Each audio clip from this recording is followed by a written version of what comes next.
George Thomas is on assignment. The religious rights group Open Doors says 100 million Christians worldwide are persecuted or discriminated against in their own countries. Most of them live in nations where Islam is the dominant religion. Communist nations like China, Cuba, and North Korea are also big offenders. In many of these nations, Christians aren't allowed to build churches, buy Bibles, or find good jobs.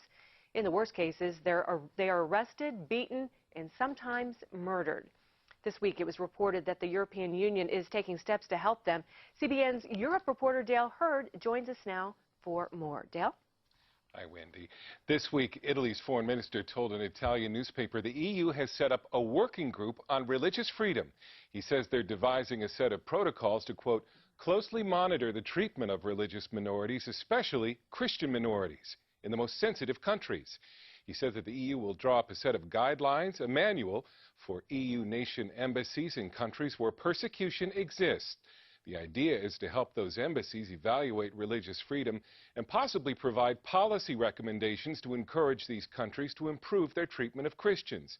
This is all in its early stages, but if it happens the way Italy's foreign minister says, it could mean persecuted Christians have a new and powerful ally.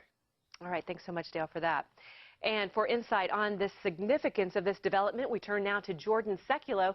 He's the Director of International Affairs for the American Center for Law and Justice and joins us now from our bureau in Washington, D.C.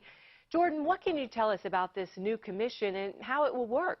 Well, here's what's great news about this for the Christians that are persecuted worldwide. We've got offices, the American Center for Law and Justice around the world, including places like Pakistan, as well as Russia, and we handle a lot of asylum cases for Christians who are persecuted. The EU is 27 member states. Combined, it is the #1 GDP in the world's largest economy. They have real influence in places where, by the way, sometimes the United States doesn't have the same kind of influence, like a situation in Iran where the U.S. doesn't have an embassy, but many EU member states do. By the EU taking this step forward and saying, we're going to put together a manual specifically for Christians who are being persecuted so that our embassies are instructed on how to act, how to report, and how we can take some bilateral moves to work with these countries. This is great news for us because when we go to court to help someone who is persecuted, whether it's an entire village in Pakistan or an individual, having a report from an EU member state about the persecution of Christians is going to have a lot of precedential value. It's going to be very persuasive for a court inside the EU. So if we're working on a case for someone who's trying to get asylum in the UK and the UK's reported on Christian persecution in Pakistan or in Iran, that's going to make it that much easier for that Christian to get asylum there.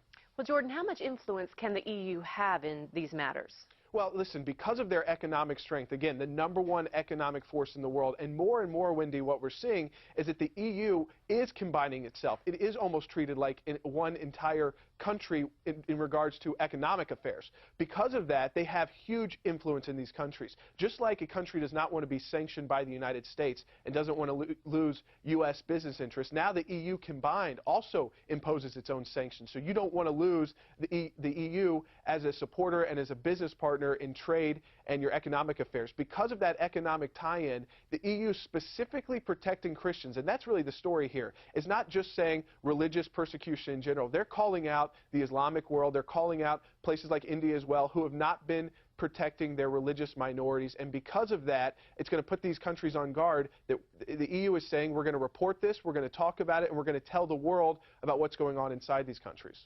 Okay, well, the U.S.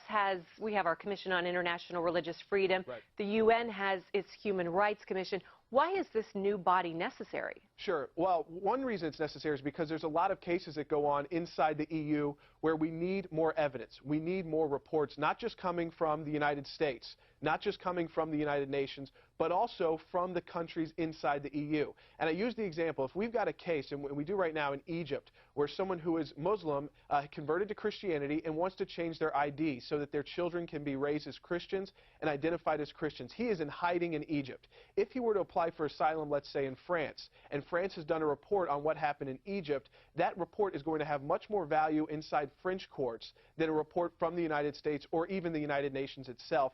Even if it came from another EU member country, it would still have more influence in the courts. That's why it's so important that here you have the EU putting together a manual, they say by the end of April, specifically on Christians who are being persecuted and of course, in the Islamic world. And the fact that they're turning to Open Doors is great news for those Christians because they do a great job of reporting all of the persecution and where it's taking place. Okay, Jordan Sekulow, thank you so much for joining us. Thanks for having me, Wendy.